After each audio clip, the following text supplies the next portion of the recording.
long and prosper. One of the most famous Star Wars quotes. Hi everybody, welcome back to my channel. My name is Annette, and today I have beside me my brother Will. Hello there. Today we are going to be talking about some recent new Star Wars news, some potential rumors. Recent trilogy, the prequels, and like the new abilities, potentially Hayden Christensen being in the... Hayden Christensen coming back for a new trilogy. That is like some of the rumors we've been hearing. I think that there is a new trilogy probably in the works, or I mean, obviously I think Taika, right? Yeah, Taika Waititi's supposed to be the one. Signed off for the new Star Wars trilogy, which is good. But I think it's going to be interesting to see where they go with it. From what I heard is that, I mean, just like I'm sure like stuff that general people know by now might be about Anakin, but like middle-aged Anakin.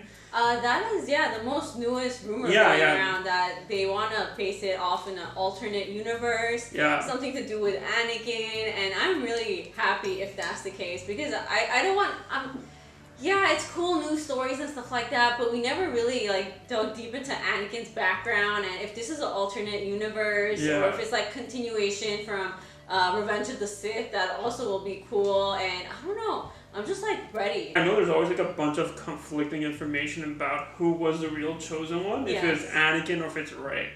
And I mean, like I think from what I remember is that people say that Anakin was a direct response from the Force because there's an imbalance in it. For sure, no. There's an imbalance, so Anakin was pretty much birthed for that reason, to restore balance to the Force. Yeah. And obviously, one of the interesting things too is that the thing is with Anakin is all like he hates Sam. He hates Sam.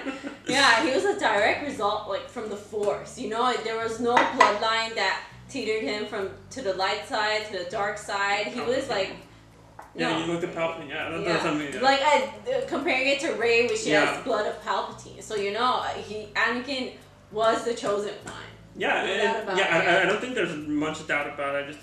I feel like people either if people knew what Anakin's origin was or why he was even existed to begin with, I don't think there'd be much of a conversation about who was the chosen one, and I think it is Anakin. And I think it'll be interesting to see if in this new trilogy, if this is like Anakin who doesn't turn evil. And obviously, like I'm guessing by that, it's him. He's like a light. He's like a light side Jedi, whatever. Oh my god, I would so love that. I would love that if he's like a Grandmaster Jedi, he sticks to the light side. That would be something else. Like revamping Anakin's storyline. This is really confirmed, just like information people have, or they said it, that there's going to be new demonstrations of Force abilities. And Anakin, I read that. So the new Anakin, the older Anakin's going to have abilities that aren't really known, like that we know of right now. I'm excited for that. Yeah, I'm excited too. It's like, I don't know what they're going to come up with. I hope they stick with the Anakin storyline, and if they do, that it is Hayden Christensen. Oh yeah, it has to be. Hayden, I mean... They didn't do too much justice about it, because it seems like the trilogy was pretty much like a giant meme at this point. Every line of the trilogy is pretty much a meme at this point, so I feel But that is better than the most recent trilogy. Yeah, I agree, because like the thing about it too is like about the recent trilogy, just like I look, I know there's a lot of like complaints, people saying that it's J.J. Abrams, someone dropped the ball, but just from like everything that I've read and like information that I've heard, there was so much interference from higher up. Yeah. There was so much. And Kathleen Kennedy, I feel Kathleen Kennedy. The scripts were revised like a bunch of times. Yeah. Even Daisy Ridley was revised. Yeah, even like the final script that they read, like on the day of shooting, it was changed around, and that's just like crazy. Yeah. Because Force Awakens, you know what? It was promising. The first one was promising. Yeah, for sure. Yeah, you're all like, you see this new girl, she has the ability, you see it, and then like Kylo Ren and like everybody else, you're like, okay, this looks promising. But the thing is, like, we weren't all 100% in it, because I don't know, we all, as Star Wars fans, we all have that, like, you know, negative voice in the background. Oh, like, it's gonna go down. Something bad's gonna happen. Okay, well, I mean, that's one way of looking at it, but here's the thing. People say that the current Star Wars fan base is toxic. Oh, yeah. They say it's toxic. I don't disagree. But I don't feel that toxicity is unfounded, because you have to think of it like this. their Star Wars goes back for such a long time. 1977. It's been around for over a couple decades, and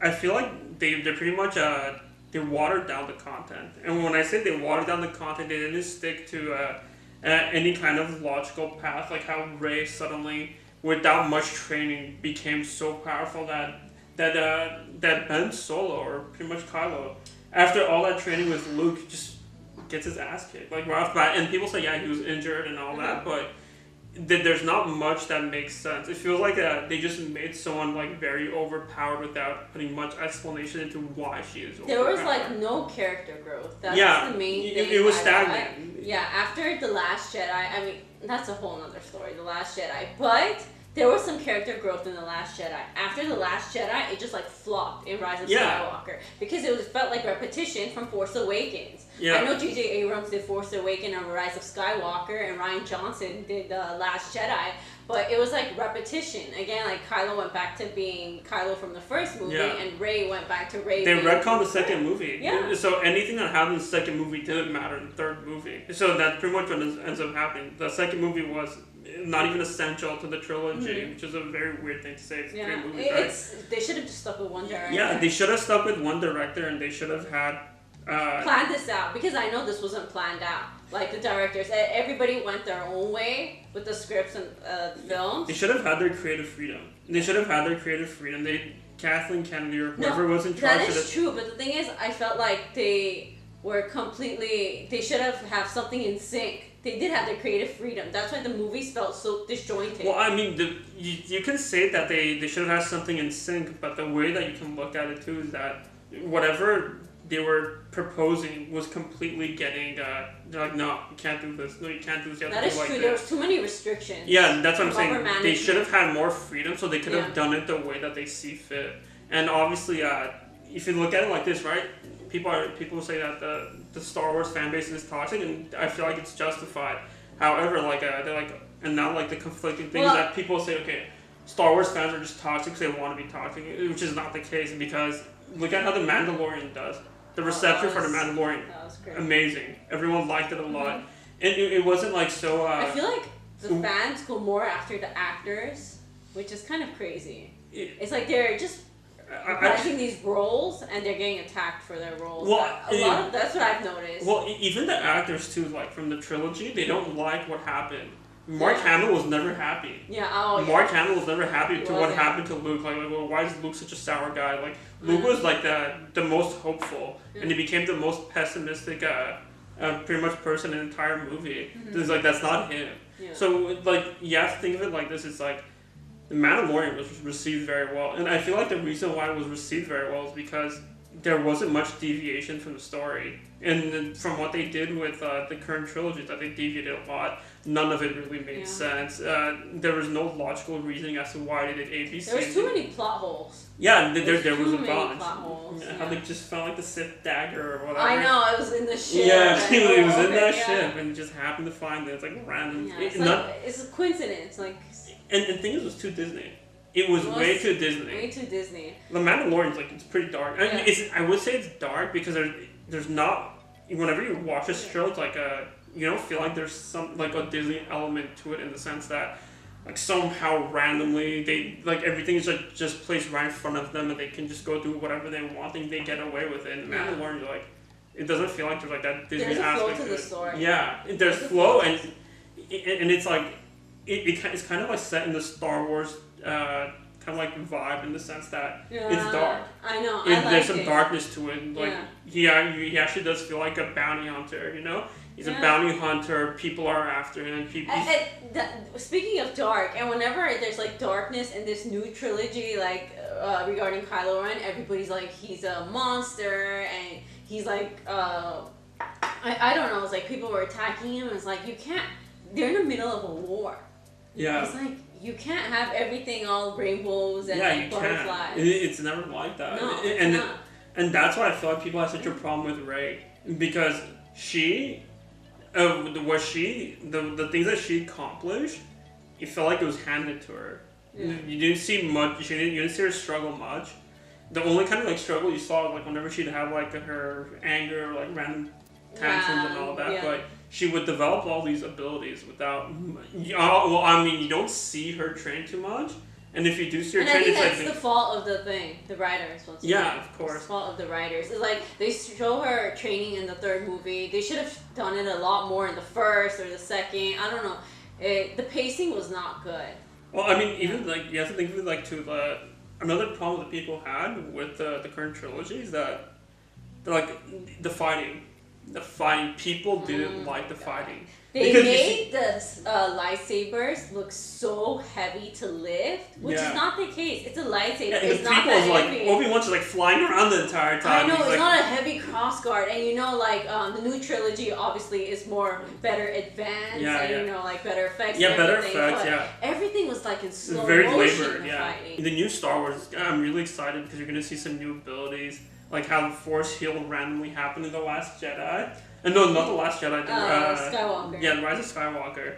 It's like poor Qui-Gon Jinn. Yeah. He's just like, now he's looking back at Obi-Wan. God damn, man, you should have healed me, Seriously. But, so, Obi-Wan was so great and he wasn't even Obi-Wan's like, see you later, buddy. See you later, peace out. So hopefully, I honestly want Hayden Christensen to be in the next trilogy. If Hayden Christensen is not in, I don't think we want it. Because, you can't see an Anakin without seeing Hayden. Yeah. So, we want Hayden back. The prequels were better than this newest trilogy that we have, so that's that. I think it's agreeable because even in the prequel, Execute Order 66, Hayden kills a bunch of kids. Anakin kills a bunch of kids. They can't even kill off Chewbacca in the new one. And they, you know what I mean? It's like there was a lot. It actually felt like a dark movie. The Phantom Menace. I know people don't like the Phantom Menace, but Darth Maul, and just everything, Palpatine, and it was just great. I'm so weak. Help me. I hate you. I hate you. Liar. I mean, just I can quote the prequels all day because it's memorable, and I'm not just talking about memes though. But it's just memorable. I know that they gave Jon Favreau a promotion, Filoni a promotion, so hopefully... Kevin Feige's taking over, so, I mean, what he did with Marvel was outstanding, so I hope he can take the reins on the Star Wars and just make it better than the previous trilogy. If you think about it, and have Kathleen Kennedy not be involved. Yeah, don't interfere, Kathleen. Please, Kathleen. If you happen to stumble upon this video, just take a back seat. Let the people who know the lore, they know what needs to happen, what kind of direction they have to go, let it happen. Let the Don't past touch die. it. Yeah, exactly. If you have to. Yeah. If you guys like this video, please give it a thumbs up, hit the subscribe button if you haven't already, and check off that little notification bell so you guys are aware every time I upload a new video. Also, comment down below. Do you guys agree, disagree? What are your thoughts on it? Any new spoilers, rumors, anything you guys have heard? Let me know. Thank you guys so much for watching and see you next time. Bye. Bye.